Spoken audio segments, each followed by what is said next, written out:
Just got here. Cool, guys. Welcome to Mr. Most Days Off Loves Everything. I am Miles, aka Mr. Most Days Off, and I run a weekly Simpsons podcast called the Best Darn Diddly Review Show. But I also love to nerd out about a lot of different stuff, and this is the opportunity I have to do that each week. Today, we're going to be talking about Teenage Mutant Ninja Turtles, the cartoon show that I fell in love with before I ever even saw The Simpsons. So joining me today, I've got some really great guests. I'll start with, first of all, he's a podcaster. You can find him on the Epic's Tales podcast. His name, and he'll actually be coming up in like 2 weeks on Best Darn Diddly. Welcome to the show, Justin Cooper. Welcome. Thank you. Thank you for the welcome. I mean, Absolutely, man. I'm so glad you're here. I'm excited to talk to you.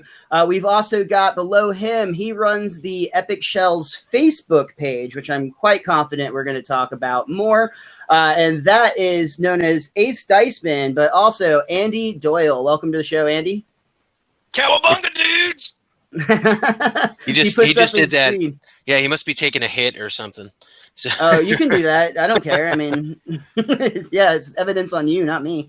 And last but not least, a friend of mine from right here in the DFW. He's a Dallas-based stand-up comedian, and the first time I ever met him at an open mic, I must have been wearing a Teenage Mutant Ninja Turtle shirt because he came up to me and the first thing he said was, "Forgiveness is divine, but never pay full price for late pizza." His name is Zak Sprung. Welcome to the show, Zach. How are you today? I'm great. That's right. Wise man say forgiveness is divine, but never pay full price for late pizza. Truth right there. I knew we would be friends from that moment forward. And awesome. Yeah, just a memory that definitely sticks out. But guys, we're all here because we love the Ninja Turtles. I think just guesstimating we're all loosely in the same age range, I would say, give or take a couple of years. So I'm guessing that we all kind of grew up during Ninja Turtle mania.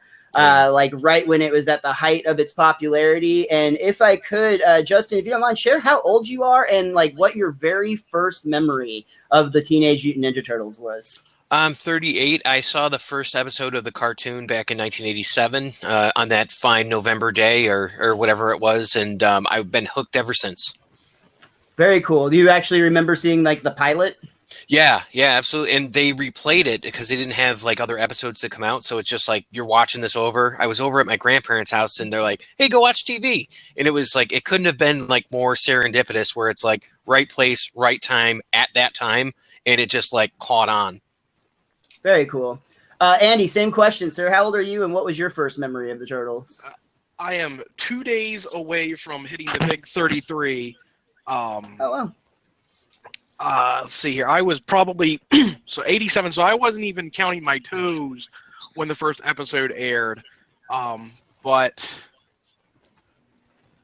I guess my parents thought it would be something I was interested in, so they kind of like accumulated all this stuff. And I just remember I had like you know how you get to like your children's bed set where it comes with the comforter, the sheet, the pillow, everything. I had that set. Yeah, 100%. I had that Ninja Turtle comforter. I'm telling you what, I drug that thing around the house like Linus for like years. Very cool, man. And last but not least, again, Zach, how about yourself, sir? Age and first memory. So I am 37, and my first couple of memories were the coming out of their shell tour, going to Pizza religiously to get tickets for that. I love that you brought that up already. I'm so glad. So great. And then the second one was actually in the city I grew up in, Albuquerque. One of the karate instructors in town played Donatello, so I forced my parents to let me go take karate lessons. No joke. Yeah. I might be wrong. Are we talking about played Donatello in the live action movie, the first one? Or I believe he played it in the second one, I want to say. Okay. I just recently found out, and I'm almost positive it was Donatello. The actor that played Donatello in the first movie actually became a stand-up comic, and he somehow got the head for the Ninja Turtle, and he actually did a stand-up routine using, like, he had the head as a prop, and it was absolutely hilarious. You can look it up and find it. Yeah. But one of the, I might be getting the turtle or the movie wrong, but one of the Ninja Turtles for sure that was inside the suit became a stand-up comedian and actually kept the turtle That's great. In. Yeah. That's great. Rad. That is really amazing. Cool. I and think actually, the guy's name was, I'm sorry. No, go ahead. Karate instructor, I think his name was like I think it was Mr. Chen, I want to say. The karate instructor that I had. Yeah, I think. And how long did it take you before you found out you couldn't fight, so you needed to be funny? Almost immediately. I actually have a joke about how I always wanted to be a Ninja Turtle and then figured out how I couldn't be one, man. Real fast. It was devastating, but, I came to terms with it finally, Very cool. Like Andy, I also have a birthday coming up. I'm 6 days away from turning 35, so we are right here in the same age group, as I said. And my earliest memories also are of watching the cartoon show. I also vividly remember seeing the second Ninja Turtles movie in theaters, and I had a VHS copy of the first movie that I played till it wore out, but it wasn't actually like a legit copy. It was like one that my grandparents had recorded on Channel 5, so it had like commercials and all sorts of shit that going on. My dad did the same thing. I remember it had the embossed sticker on the front of it was like one of the rental cases. Yeah, it didn't slide; it clamshelled. Mine was just like a VHS tape that said Teenage Mutant Ninja Turtles on it, and I remember it was on the Shotgun Saturday Night movie in Tucson, Arizona. Actually, was where it was at. But I also remember with the television show specifically, I was so addicted to this show, man, that one time I was getting ready for school and it was on, and I was eating breakfast, or I was supposed to be eating breakfast in the kitchen. So I actually went and tried to turn the TV in the living room so I could see it from the kitchen table, and I ended up breaking it. Like, I dropped the TV and it smashed, and this was in the tube TV era. Like, we had to go to a TV repair shop. Oh wow! And I just that was one of the most in trouble I had ever been. At that time, I was probably 6 or 7 or something like that. And I remember the punishment more than anything, but so worth the crime because I got to watch the Ninja Turtles at breakfast. That's pretty awesome. out of your Ninja Turtle cereal bowl. It very legit could have been the Ninja Turtle cereal. I was going to bring up, did anybody remember eating the Ninja Turtle cereal as a kid? With the marshmallows in it? Yeah. It was really weird Lucky Charms that turned your milk green. There's the commercial for that on episode 3 of the Epic Tales from the Sewers podcast. We put that on there.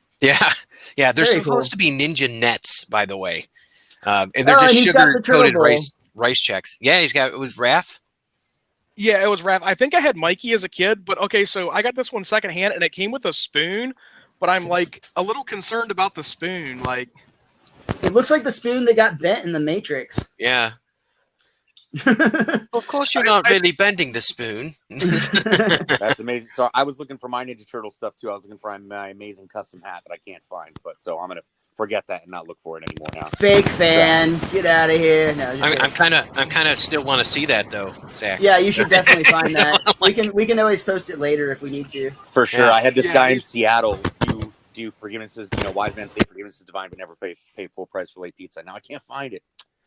Oh, that'd be a hell of a senior quote too. I should have thought of that. Oh shit, dude! Right. I pulled mine from What About Bob? I said roses are red, violets are blue. I'm a schizophrenic, and so am I. Nice. I thought about that the other day at work while I was in the bathroom of all places. I was like, you know what? They never asked me my senior quote. There's probably a good reason for it, but yeah, I don't remember having a senior quote either, to be honest. Andy, your audio dropped out a little bit. If I don't know if you've moved or plugged something in or something, but just giving you a heads up. But yeah, you sound like an ELO record. That's an old one. Telephone line. Okay. Is it better now? Slightly improved. I'm not sure exactly what happened. You were fine earlier, so just check on your plug. But while you're doing that, you brought up your podcast, guys. I'd love for you to talk a little bit about your podcast, how it came to be, where people, why people should tune in, all that good stuff. Yeah, so I was listening to a couple podcasts that I like that were doing following comic books, and just kind of having the idea that there wasn't one for Turtles. And when you read the new comic books that are out, the origin story is so vastly different than what we're used to from the cartoon or the movies and all that. I said, wouldn't it be great if people had a starting place where they could go from to kind of understand what's going on with this? And I'm like, well, we could talk about video games and movies, and we could talk about the action figures, and we could also, talk about the Archie comics that I loved when I was a kid. Why not? And the Mighty Mutanimals and all that kind of fun stuff. So it came out of, like Andy said, it came out of a joke, because we were doing this other show called Epic Tales, all about role playing games and things like that. So we wanted to make something that was close, because pretty much all the conversations we started having after a while were just about Ninja Turtles. So we're like, we have to do something. We did the Teenage Mutant Ninja Turtle episode. Yeah. And Okay. it was like, wait a minute, we're on to something here. It's like we just spent a whole 45 minutes just in total shell shock. Yeah. Oh, he's good for those puns, by the way, so you can count on that. That's good. That's good. That actually brings up a really fun point. We're trying to talk more about the podcast and a lot of those iterations. I fully suspect that this conversation is going to go long enough that I'm going to want to do a part 2 or possibly just dive into specific subsets of the Ninja Turtles. But you brought up the idea that they've had the different comics. We've got the really childish cartoon. We had the much more serious start in the comic books. I think what's really great about the Turtles in general is there's like a really great balance of humor and action. Like it really finds that line well when it's well done. Zach, starting with you as a comedian, did you find yourself as a kid who was into karate? Did you find yourself more attracted to the humor aspect or the action aspect? Or tell me about like your interpretation of that. I'd probably say the humor, because I love Michelangelo, and he was definitely kind of the funny one out of the group there. I love the action though. I mean, the action was great though too. That's me personally. I was so pissed at Michael Bay when he redid the Turtles, because they took all the awesome weapons out and everything. They didn't have like the characters that made them different. Like they all just felt like the same. Yeah, and the fact that they never said like "Cowabunga, dude" or any of the classic lines. I'm like, how do you not build the bridge between our kids who are watching this one and us who are making our kids watch this one? You know what I mean? Kind of off on a tangent there, but Michael Bay, you screwed that shit up, man. But what about that scene? Did you see the first movie? There's that scene in the elevator where they're all kind of jamming out, and Mikey's just like, that's the best scene in the movie. For sure. I love that scene. I would take that scene over so much more that I've seen in like Turtles 3 or any of that. I'm like, that's it. That's what they hit. Yeah. Between that one and I love the pizza when he goes, it slices, it dices, and he's cutting it up in pieces. The new Turbo Ginsu on Splinter's head, like I just remember cracking up at that as a kid. So I just loved the humor's great for sure. Remember how thick that pie was too? You looking at it, I'm like, I don't see pizza. That was some deep. You're dish in Chicago, too, yeah, man. right. That's no New York. That's no New York. Hey, man, I'm gonna tell you, deep dish pizza is not where it's at. I mean, if you like sauce with some cheese melted on it in like a bread bowl, there you go. Yeah. So too squishy for me. I'm with you on that. I'm not a fan of the deep dish, man. Give me the New York thin all day.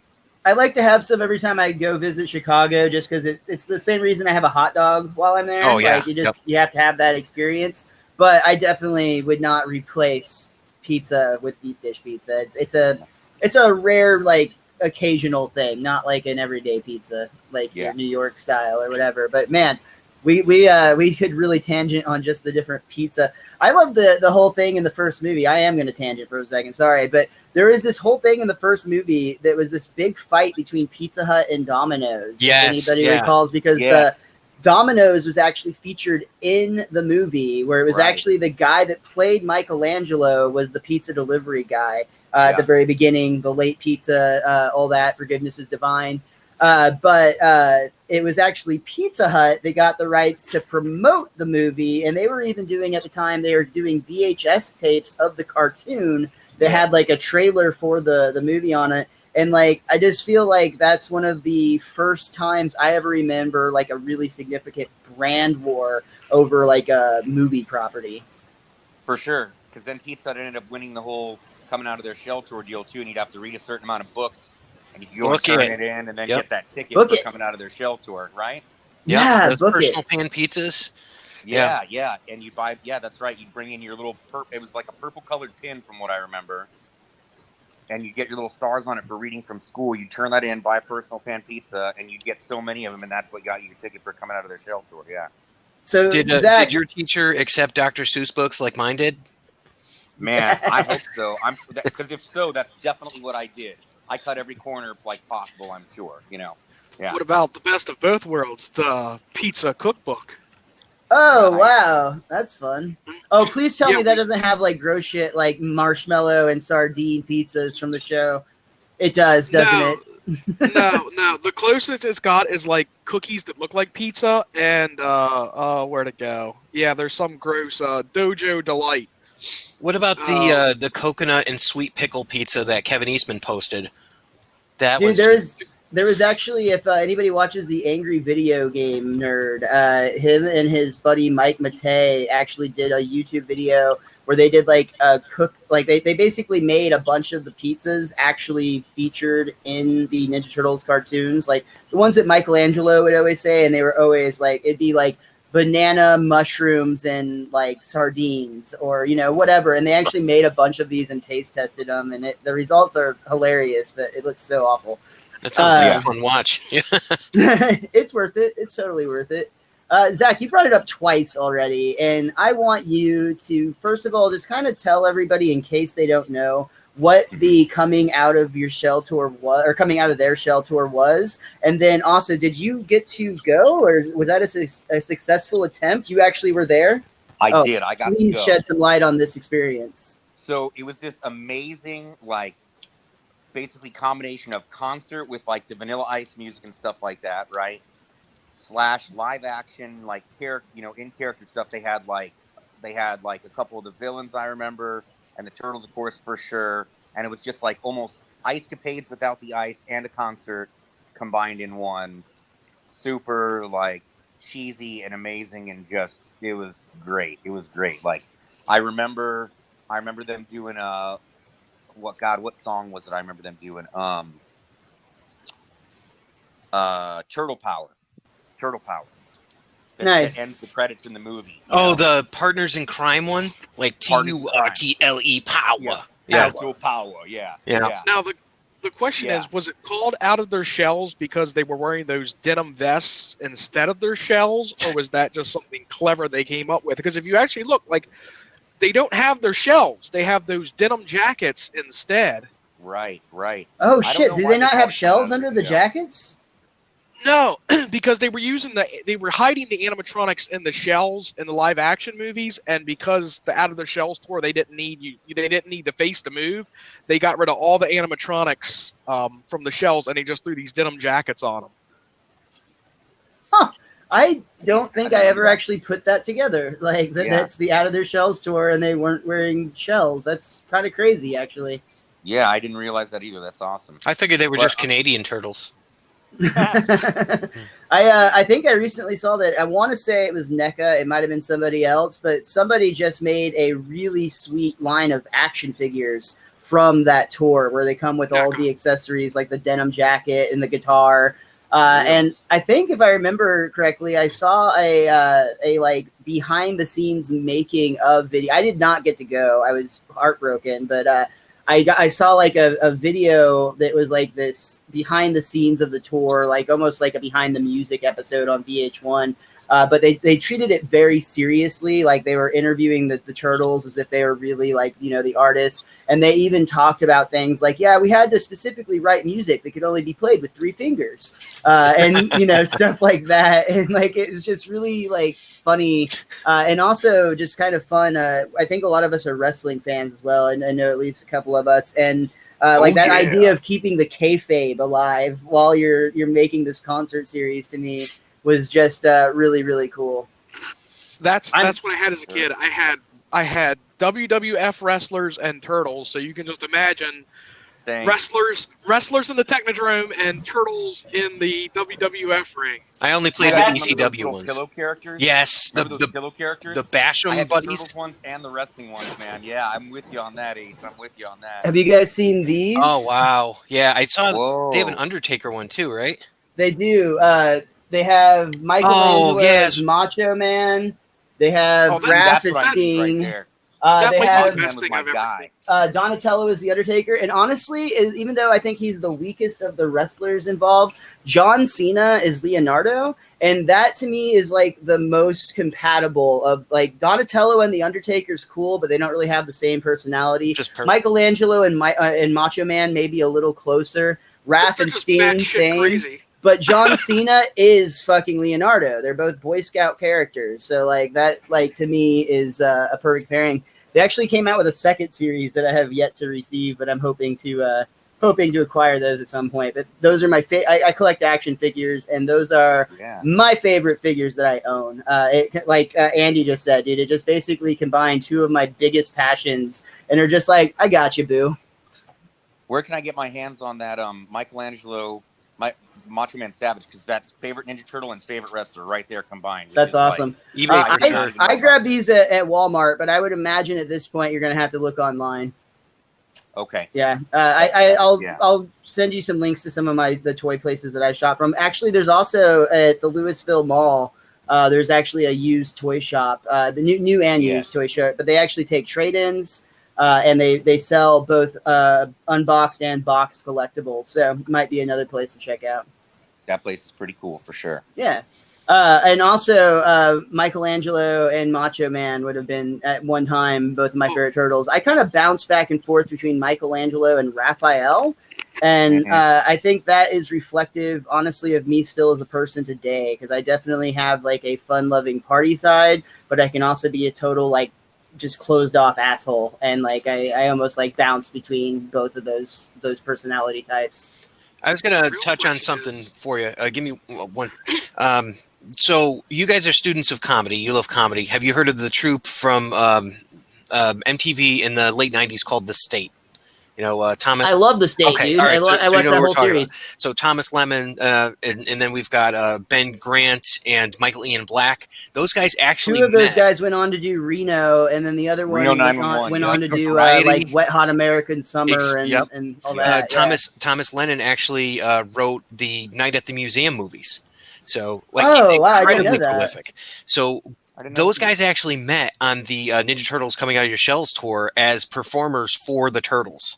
So like 3 or 4 of those guys actually met that way. Really? I know it wasn't Ken Marino because he's just too cool, or but yeah, dude, that's isn't incredible, that nuts how that ties together? That is incredible. That I would have never realized that. Like I was a big fan of The State back in the day, and I still am a fan of a lot of those guys. I mean, in terms of sketch comedy, you just listed some of the top tier names in general. Shout out to David Wayne. And dude, that was another show I love. But just the idea that like they collaborated for the Turtles. So what were they doing exactly? Do you know like what their role costume was? Performers. So they were actually in the shells doing like all the pantomime type of stuff. So I know for sure they were actually the Turtles. Yeah, like, they weren't even just like they were in it. So I know Ben Grant was in it, and Michael Ian Black and like a couple of the other guys. So it's crazy on how that worked out. Dude, I am like such a nerd about a lot of things, and I deep dive into so many things, and I am honest to God just truly grateful when I learn something like that. Like that like just makes me so happy to I feel like there's no other conversation I could be having where I would have just learned that information. So like thank you. Well, you hang out with them for like, 5 minutes, you're going to learn something, That's incredible. Or be annoyed. That's really, really cool. So you guys, a little bit of both. You guys have all seen the documentary, right? Turtle Power, yeah. Yeah. A friend of mine was in that, actually. Cool too, so, yeah. About how close it was to not happening and just how many people told him, like, you guys are fools. This isn't going to ever work. Like, what do you mean? Teenage Mutant Ninja Turtles? Like, nope, everybody's going to hate that. And then it's, an instant freaking classic as soon as it drops, You know who was one of their biggest fans? Robin Williams.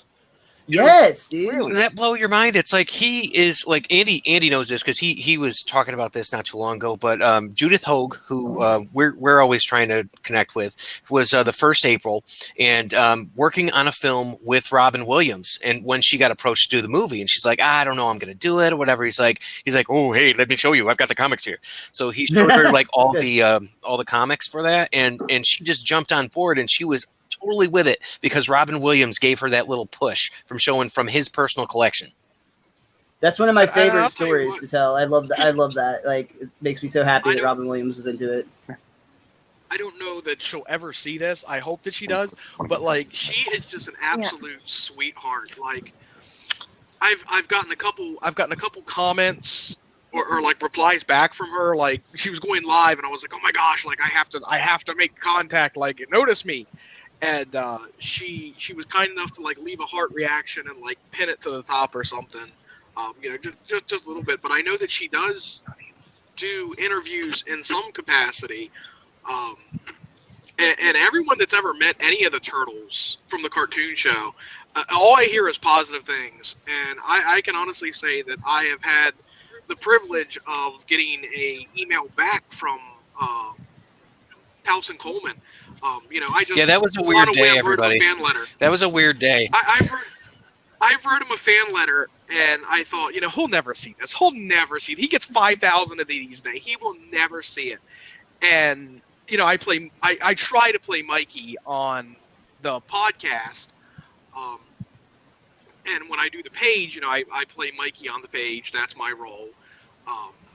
So I'll write Mikey in a particular style. The letter that he wrote back to me, he wrote Mikey in the same style that I wrote Mikey, and it literally it caught me like right here. Like it just pulled up, and it's like it was something like, Andy, this is one of the sweetest letters I've ever read. Thank you so much for being a mega fan. He just went on, and it was like, wow. It's like, that's super cool. So it's like, I just The kind of pictures tucked it were away. unnecessary. That's good. Next generation I just Turtles kinda fan tucked right it here. Hey! Awesome. Who's your favorite turtle? Who's your favorite Ninja Turtle? Definitely Michelangelo. Good I am choice. so outnumbered here. Yeah. Justin, who's yours? Leonardo. Absolutely. Oh, dude, what is wrong with what's okay? Considering you have like all the cool info, I'm like down. But Leonardo, really? Yeah. Donnie's an acceptable answer. Literally, Leonardo's Donnie's the my one second. that I just like. I always judge Every people time- whenever they tell me Leonardo. It's just like, what are you hiding over there? Every time It's too squeaky clean. it's just instantly, a fellow Chucker. Like, with Leonardo, the way I could put it is, I remember coming off of He-Man was like my big thing, and then going over to this one, it's like, oh well, he has his swords. Oh well, what's up with this guy? And then he was telling the guys what to do. He was the one who knew how to do all the moves. And then like just getting. Wait, were you a younger child? Like, did you get like bullied by your older siblings, and you just needed that control? Because that I could understand. Like, that would make sense. That's to me. oddly specifically correct, but but just past that too, the thing I like about him is that Leonardo is not like me. Leonardo is something that I could aspire to be like. Okay. Like I was never like, oh, I'm going to be the best student in the class. And then when I took like jujitsu and karate and stuff like that, I'm like, all right, I'm going to be like Leo. I'm going to pay attention and be good with the teacher and stuff. Because more often I'm more like Donatello or Raphael or even Mikey. I went way the other direction with it. I was like, I was not smart. I was not athletic, and I definitely wasn't going to be bullying anyone at 45 pounds leaving middle school. It's my dad would put rocks in my pocket and go, "Here you go, son, so you don't blow away." I'm like, "Gee, thanks, Dad." Justin, real quick, our friend Bob from the I see Creamies it. Guild says that people who pick Leo are trying to fool someone, and I completely agree with him. But no, I actually introduced my 6 and my 4-year-old nephews to the Ninja Turtles recently, and my older nephew picked Leo as his favorite, and like I still love him, but definitely less than before. he went down. Yeah, I was like, not as much as the other. Like his Yeah, little well, I brother tell you became my favorite that weekend. I mean, he was up before that. Yeah, his little brother picked Raph, and I was like, "You get me, kid." So now, Miles, did you introduce him to the old school stuff right away?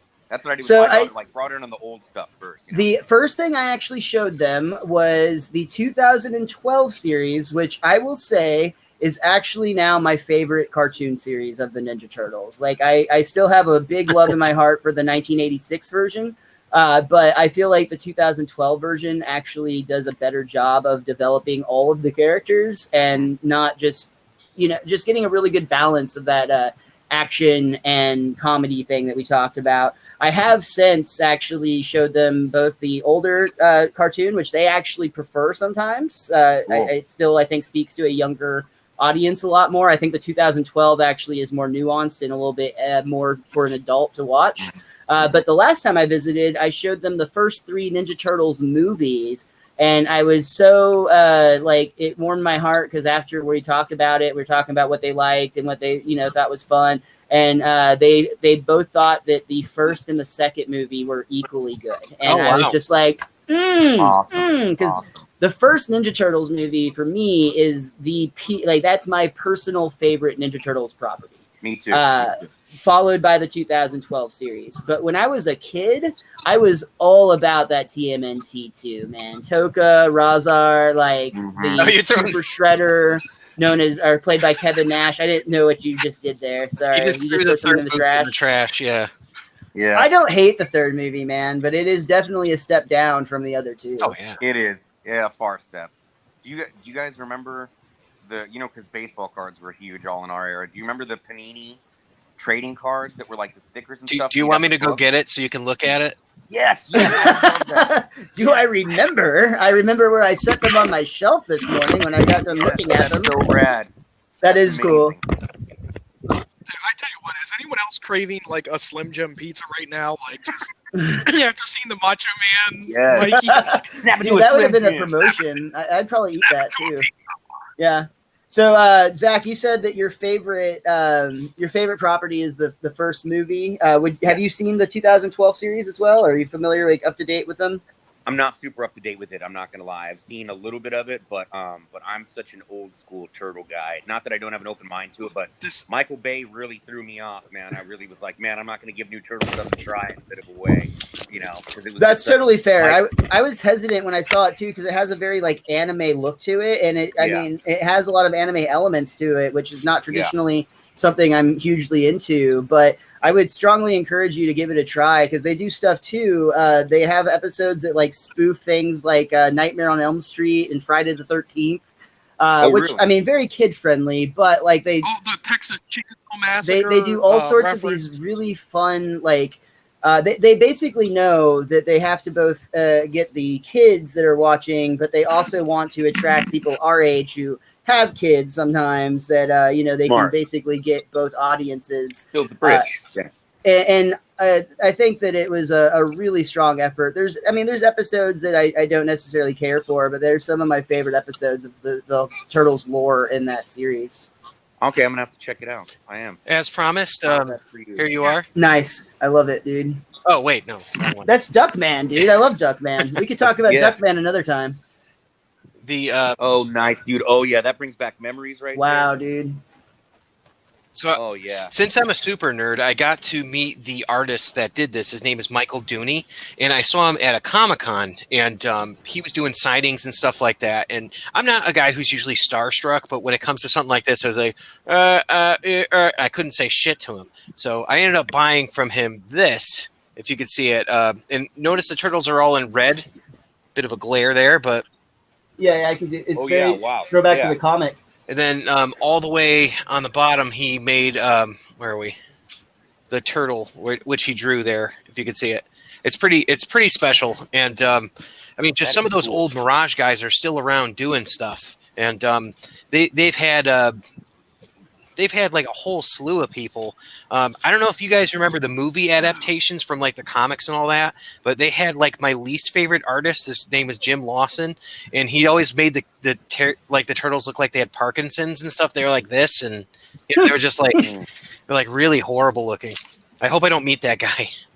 I think it'd be cool. I always thought it'd be cool. The original cartoons, kind of like that black and red style you're talking about. Yeah, if they did a Ninja Turtles movie, Sin City style, like the Grindhouse life. Have you seen Turtles Forever?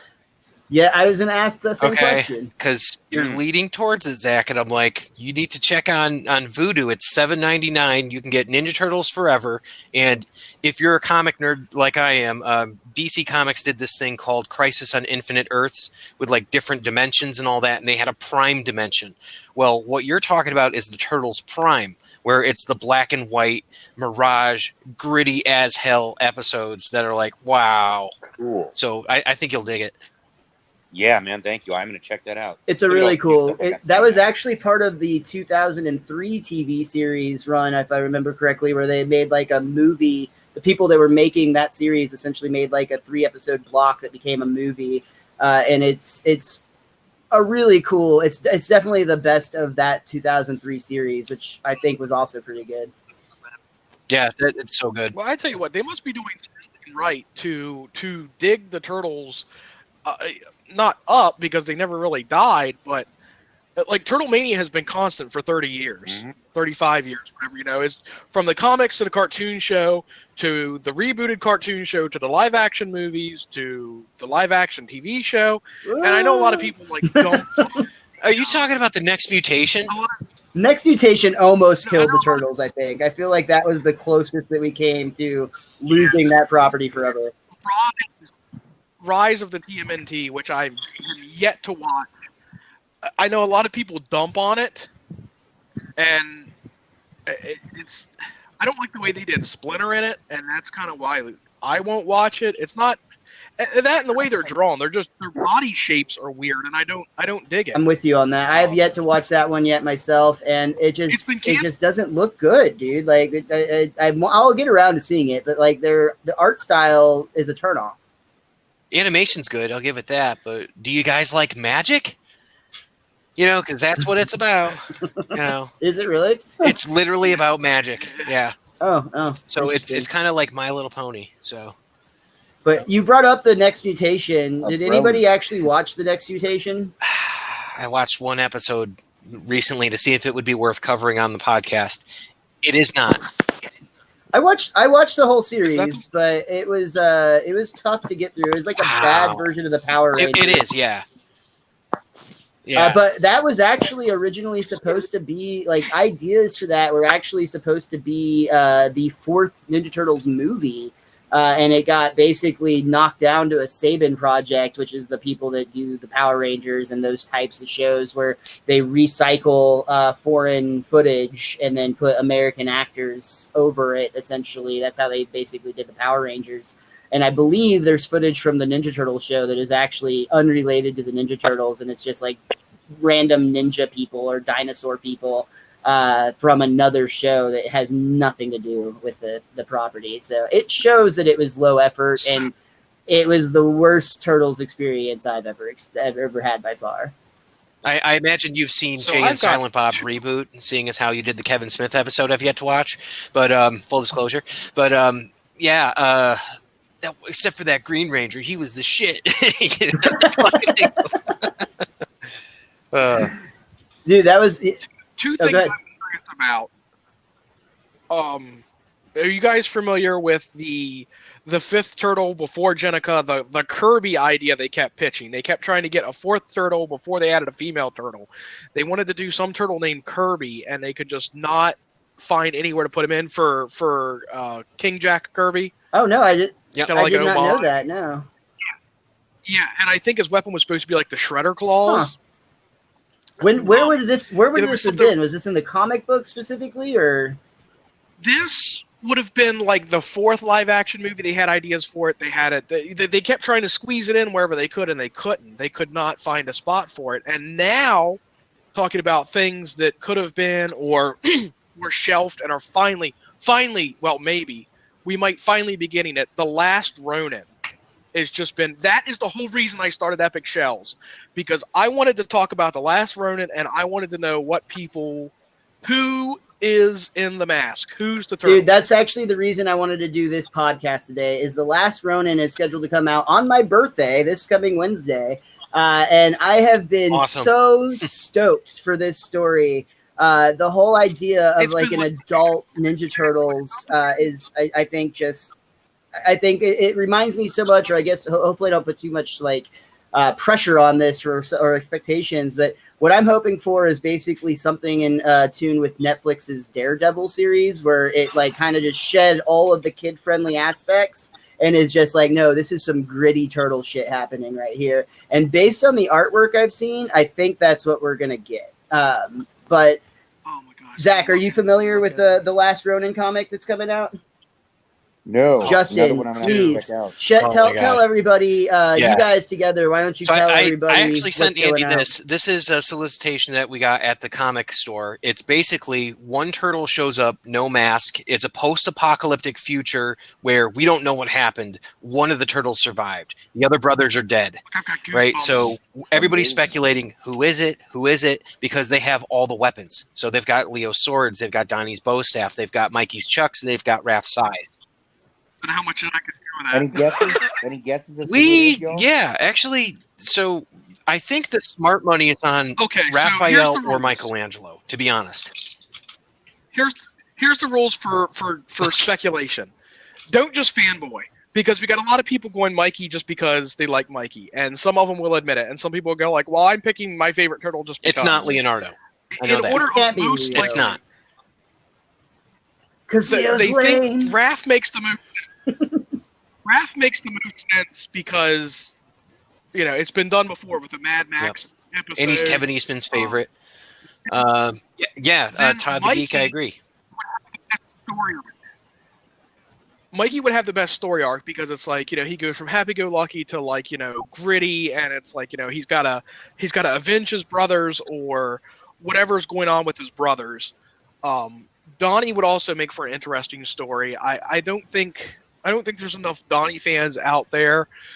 I think people would honestly be a little disappointed if it turned out Dude, to he's be like the Donatello. disagree, second most dude. popular turtle. I disagree. I so hope that it's either Michelangelo, which is admittedly who I think would be the most interesting story, or Donatello. I don't want to see Leo or Raph just because I feel like every Ninja Turtle story always goes with the Leo and Raph, like the tension between them. Right. And this would just be kind of a build on that. And I think it would be so much more interesting to see a character like I Michelangelo. don't think it's... What if it's a brand new turtle? Could any possibility? They there? confirmed it's one It's of the fucking Kirby. or Jenica, Right? Jenica, Right. the female turtle that she That Are we was talking the about Venus first- de Milo? that was the No, first there's another new turtle out there named Jenica. She has a yellow I'm not mask. familiar with her. She first appeared in the new series, issue number 51, as kind of like a punk rock chick who's working for the Foot, right? And then we fast forward to issue 96, where she gets messed up big time in a fight with Karai, right? Shredder's daughter, Karai, and she has to get a blood transfusion from Leonardo. So, as you would put it, she takes his lame-ass blood, and she ends up turning into a Ninja Turtle herself. So she is the fifth Ninja Turtle out there right now. Her weapon is Does a that short technically sword make her and an iron her claw. surrogate father? Interesting. I was not familiar with that storyline at all. That's really cool. Dude, so you actually have the Last Ronin comic. Did you get like an early copy of that? Because No. It's just like it's like a sneak preview, Oh. and they're changing. Something happened with like they got a new artist or something, so this might not even be canonical anymore. This might not Okay. be canon. that I was like, when I saw that, I was But just I like, did- what did you do to get that? I just did went to the see- comic book store and it was free. I did so. see. Which turtle did you All right, I don't want to make this weird, but have any of y'all seen the Teenage Mutant Ninja Turtle porn parody? I have to admit I have. You're talking about the 10-inch. Yes, I Ninja sure am, Turtles? dude. I as soon as I learned that property existed, I was like, well, I'm gonna watch it. First Right, of all, just for research. Yeah, there, for- you know. for I science. had to research it. No. As a porno, it's one of the worst porns I've ever seen. First of all, the only person you want to see naked is Shredder, of all people, because she's like played by a very attractive woman, and she's just off screen the whole time. It's literally just Casey Bones and April Neals, which are on a couch in the Low-hanging sewer while fruit. you hear this like fighting happening off screen. But there is a very disturbing scene involving the very nude Ninja Turtles surrounding April at the end of the film. I won't say more than that, but if you're a curious person like myself, where you're just like, yeah, I got to see what that looks like, now you know. I'm It's guessing they were available on working on Pornhub. pizza toppings. That makes me wonder. Like, I've always I will wondered why see your Casey Jones is so 10-inch in and out of Ninja Turtle. different series. Like, he disappeared, and And then, raise like you Michael Bay never brought him in, and like it's weird. Say that again. I want to see what you had there, Andy, but hold on. I couldn't hear both of you. Oh, sorry, no, Go ahead, Zach. and come back to me. No worries. Yeah.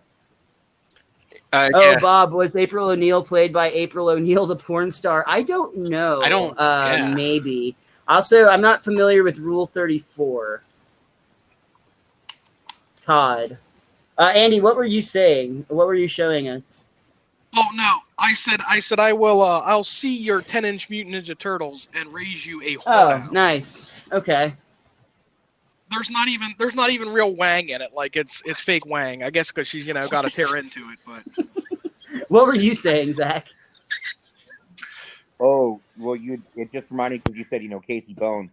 Like Casey Jones, it's always been weird to me how he just disappears in and out. Like sometimes they have him around, sometimes they don't. Like Michael Bay, he wasn't even in the movie at all there. And it's just because he's such a cool one of my character. favorite characters, and he disappears entirely in the second movie. But then he comes back in the third movie, and they're just like, "Oh, hey, you missed the fight last time, buddy. We're gonna time travel now. Right. You mind if you hang out here?"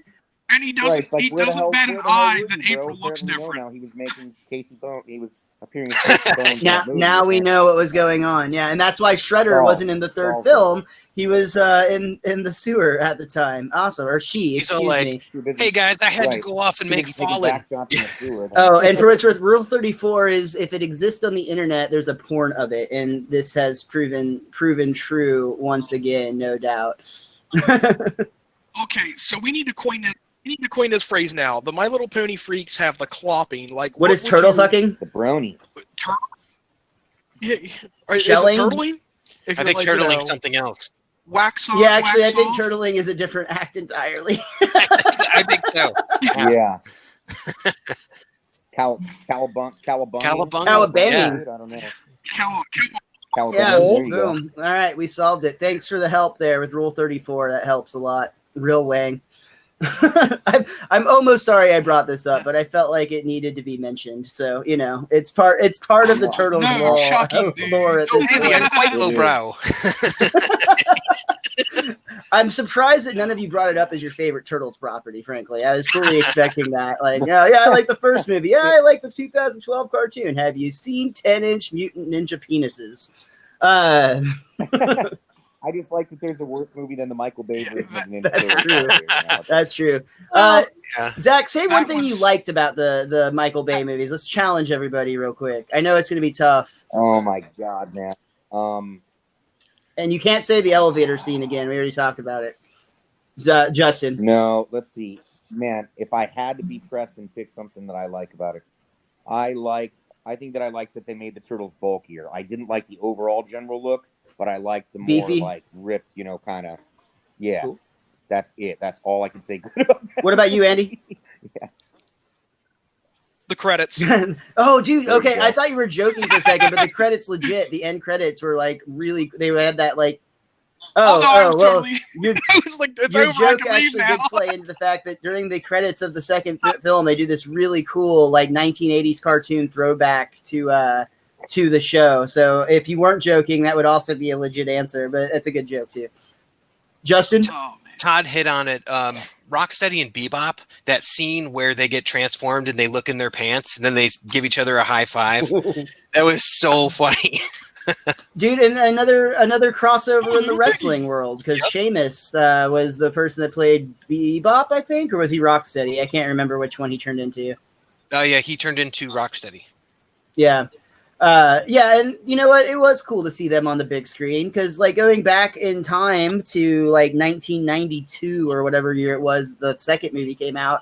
That was the like really disappointing thing. Like, everybody thought Toka and Razor were cool, but everyone on the schoolyard was like, "Where the fuck is Bebop and Rocksteady?" Like, that's what we wanted to see. Yeah. And it was real weird how they didn't really make the cut. But are you guys familiar with like the fallout that they had with Jim Henson over the making of that film? Yes. Zach, have you heard this, Andy? I went into this a little bit. I think Sorry, go ahead, guys. Bummer. I was going to say I think that the documentary I watched touched Right on on. that. I'm not super familiar with it, but I think it touched on that. Yeah. No, and I really hope that it was the Turtle franchise that had the falling out with Jim Henson, not the other way around. It was, I think, probably not. I'll let Justin go ahead and share because he seems to know about it. And I might throw in a little bit myself, but it's one of my favorite like things. It's how we basically got the first movie, more or less. But go ahead, Justin. You've been doing great informing all the people. Yeah, I'm a big Jim Henson guy, as Andy knows. One of my favorite things in the world is the Dark Crystal. So I actually did a panel at a comic book convention last October on this, and part of it was talking about how Jim Henson had that sort of falling out in 1991, shortly before the movie was released. He actually ended up passing away due to skin cancer, and that was when Turtles: Secret of the Ooze came out. Now, he stopped working on it because he believed that this was too dark, and he believed that it was too violent for children, and it wasn't something that he wanted the company to be associated with. Yeah, that really pretty much nails it. Jim Henson, unfortunately, was very disappointed in the first Turtles movie, which, as I've mentioned, I think several of us have talked about that being like our favorite property. And unfortunately, it would not have been made if Jim Henson had known how dark they were planning to go with the film, because he was very upset by it. And that's why there's such a dramatic shift in tone between the first and the second movie. Because if you watch those two movies side by side, they clearly are sequels, because you have they're referencing the first movie. You have the same characters. You have a lot of aspects that carry over, but you can also tell that it was a complete and total change in tone. Oh, yeah, just like in April. I mean, the weapons are removed. Yeah, 100%. Like, they don't actually sidekick. use their weapons in the movie. Yeah, and a lot of that too was heavily endorsed. I feel. This is a little bit of my speculation. Everything there has been more or less just the facts, but I speculate as well that the toy companies kind of exploited the fact that Jim Henson was against it. And they're like, no, we have to make these films more child friendly so it'll honor Jim, and we'll make a bunch of money selling toys, but it's totally just to honor Jim Henson. Like that kind of is how I feel like they shifted as those movies went along. And it worked. I bought the toys, or my parents did. Yeah, no doubt. In the first movie, did you guys ever wish as kids, like, when they follow the kid and he goes in where the foot hangs out, basically all the skateboarding and like the video games going on? Did you guys ever wish Oh that my you could God. find a place like that? I was like, Yes. This place is badass. Who wouldn't want to be part of the That was the first movie, because they stepped up the recruiting for the second one, where he's like, we work with concealment. And I always do that. Anytime somebody asks me something, I just show up. I'm like, is this enough? And like, nobody gets it. I get pissed off of my kids and go, It's like when I ask, play. Yeah, I love that one. Do you also cheap shot them if they bow to you? Never lower your eyes to an enemy. Yes, yes. people have to sign my receipts at work for the concrete, and I'm like, hey, can you sign this? And they're normally like, where? I'm like, oh, I just need your Herbie Hancock right here. And like one person finally got it, and it's like when he got, I mean, it hit hard. He was crying. He's like, oh my gosh. I said, you have no idea how long I've been pushing that joke, and the best jokes only work about 1 in 100 times. I can tell you from experience. Right. Yeah, like I think some stuff in the first movie too wouldn't fly nowadays. Like the scene where the foot soldier's like, your mouth may get you in much trouble, Miss Neal, and slaps her. Like, could you imagine that about today? Like the overt racism where she asks if she's late on her Sony payment. Oh yeah, like, I didn't even think about that aspect. Yeah, Right. Yeah. No, and you're just like the assault on a actors? woman for sure. Do you know about the actors and the actresses in the totally film, like who did the voices and all that? What do you mean? Like, I know that like the people in the suits all have cameos in the movie, and the people in the suits are different than the people doing the voices. But yeah, so your Leonardo voice was done by the guy who was on Police Academy from Police Academy 3, who was their exchange student from Japan, right? I think was it really? Yeah, absolutely. I love the Police Academy movies, dude. So completely off topic, but it just came out. Tony Hawk was actually in one of the Police Academy movies, skateboarding away from the cops in the opening credits. That's just so was David Spade. Sorry, that's fucking amazing. So what you're telling me is we can get Tony Hawk to play Mondo Gecko. Yes, in the next I love Mondo Gecko. movie. That was like my favorite action figure when I was a toy, because he came with a skateboard, and yeah, he was the best. Wait. God, I just got back from the store and I just bought a Mondo Gecko comic. Like literally, Did you really? like minutes ago. Yeah, where is it? Oh, that's hilarious. Yeah, the one on the one on your left is the one that I was way into. I'm not familiar with the Fancy Pants one, to be honest. That one was voiced by the voice what's of his- Michelangelo from the movie. Hmm. So who was also Interesting. cousin Oliver on and The Brady Bunch? on the Brady Bunch, yeah. Oh my god, that's awesome. Yeah, Corey Feldman was was the gonna say voice of the Addams Donnie. Family. Yep. And Robbie was the voice of Mikey in that. Now, have you guys seen the movie The Joker like everybody else did last year? Yeah, a couple So- times actually. You go back to the scene where the guy is firing him from spinning the sign and all that, and he's like, "You're fired. I'm not hitting. You're weird too." That's the guy that played Raphael. Holy shit! Yeah, I because he's the know. guy in Doesn't the that blow your cab. mind? Yeah, Yep. he's the guy in the cab What the hell was too. that? When Raphael, yeah. Oh my god, dude. Like Now when I rewatched that, I was watching an interview with Judith Hogue, the guy that delivers the Ernie Raines Jr. oh yeah, know? yeah. yeah, and the Raph suit actor, and he said that originally he was just doing the voice, and the suit actor, when Casey puts him in the trash can, he split his head open. Oh, And they wow. had to find a replacement. I don't think he died, but he couldn't, put the head on anymore. And they're like, if you can fit in the Raph suit, you can be Raph. You can be Raph and voice Raph. And he's like, well, let's make it happen. He couldn't fit into the Raph. He could get the head on, but not the arms. So he's got Raph's head and like Donnie's arms and like Mikey's legs. And like they had to like Frank. Oh my gosh, that's crazy, dude. To, On set accident opened up an together. opportunity for Ernie Reyes, huh? No. The other guy, I feel bad. 'cause I Possibly can't your remember his stand-up name off the top of my comedian head, guy. but it was the Judith Hogue interview, and it had him and Ernie, and apparently like they did karate together or knew karate. Somehow they had like interacted in the past, and he's like, yeah, like 10 years later we're on the Turtles Dude, together. I can't Like, even what do we imagine do? how difficult, even as a trained martial artist, it would be so difficult to be able to pull off those moves, like in balance, flips. with all that heavy Yeah. crap on. Because, like, those weren't just hollow, They they had, took- like, robotics in them and stuff like that. They had two different shells. They had an empty shell where they would put the animatronics That makes in, total sense. and then for the action scenes, they put an empty shell. That's why the heads don't move when they're fighting, or the facial They're fighting features because don't there's move not when they're robots. fighting That makes because total the sense. animatronics- Guys, we are running out of time. We just have a few short minutes, and I want you guys to get your plugs in. Guys, we barely touched on comics. We didn't talk about video games at all. I'm definitely going to do another episode on the Ninja Turtles, and I would love to have all of you back again if you're available. We'll talk about that. And all of you have been awesome guests. So if I'm ever doing a topic that like isn't Ninja Turtles, but you also are passionate about, let me know, man. You're all three of you, open door to come back on the show because this has been great. But we've got 2.5 minutes. We'll start with Andy. Tell us about Epic Shells. I know you're trying to grow followership, so tell us about what they can do to find you. Okay, you want to go to Epic Shell's Facebook page. It is a PG-13 Facebook group. We like to keep our sewers clean, so keep your booty covered. We do Most Radical Member every month, where we pick, the most radical dude, and we hook you up with a prize. This month, actually, we're giving away this plush raft like you used to win at the carnival.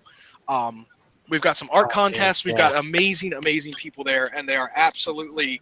I just joined, and it's each other. been absolutely great. Just nerds nerding out with other nerds. It's fun. Yeah, we talk pizza. all things turtle. I will pass it. Justin, up to you got your Pass it up. podcast. Yeah, Tell Pete- everybody Pete- about that. It's a true crime podcast only about turtle crime. No, that should cover. They're all everybody. true So- crime podcasts. the- That's what podcasting is. Yeah, now. I mean, really, we talk about pumpkin spice turtles, and well, it's it follows the comics. It follows the IDW 2011 comic books going through. So starting with episode 1, which is the first episode, it's following then the micro series, like all these little things. It's like, okay, well, what's Baxter Sockman's deal? So we'll go into his story, and then we'll go into why he's trying to create the Technodrome for Krang, because that's like a huge deviation. We're going to cover stuff like Bebop and Rocksteady destroy everything. We're going to cover the Teenage Mutant Ninja Turtles Conservation Corps. Like all of these little one-off things that maybe you don't have the ability to go out and find. I'm going to find them, and we're going to cover them on here so you can hear all of that stuff. And I was a huge fan of the Archie comics, so I want to go through and do all 70-something issues of the Archie comics. Very So cool, Epic dude. Yeah, Tales from check the that out. Sewers. Epic Tales from the Sewers, guys. It's a cool podcast. I'm excited to be on eventually and nerd out with you on there. Zak Sprung, you run Sprung Comedy Productions. You not only perform comedy, but you book comedy as well. Please, sir, plug everything that you would like to at this time. Yeah, absolutely. So you can find me on Instagram or Facebook at Sprung Comedy Productions, and see where I'm doing my comedy, what shows I've got going on, all that kind of good stuff. I'm also the co-host of the George Red Speaks podcast on Fishbowl Radio Network. That's a cool podcast. We just talk comedy, business, success, life, all kinds of fun stuff. Come see me at a show. DM me or something if I have free tickets. More than happy to hook somebody up. Guys, So, again, thank you all so much for being here. It was an absolute blast talking to all three of you today. As always, I'm at Mr. Most Days Off pretty much everywhere online. You can catch my weekly Simpsons podcast, the Best Darn Diddly Review Show. That's available podcast or at bestdarndiddly.com. And I will be back right here on Fandom Friday on Get Vocal next week at 4 p.m. Central. I have no idea what I'm going to be talking about, but I'm sure it'll be something with other people that also love it. I'm probably leaning towards South Park, but we'll figure that out next week. So until next time, be cromulent to each other.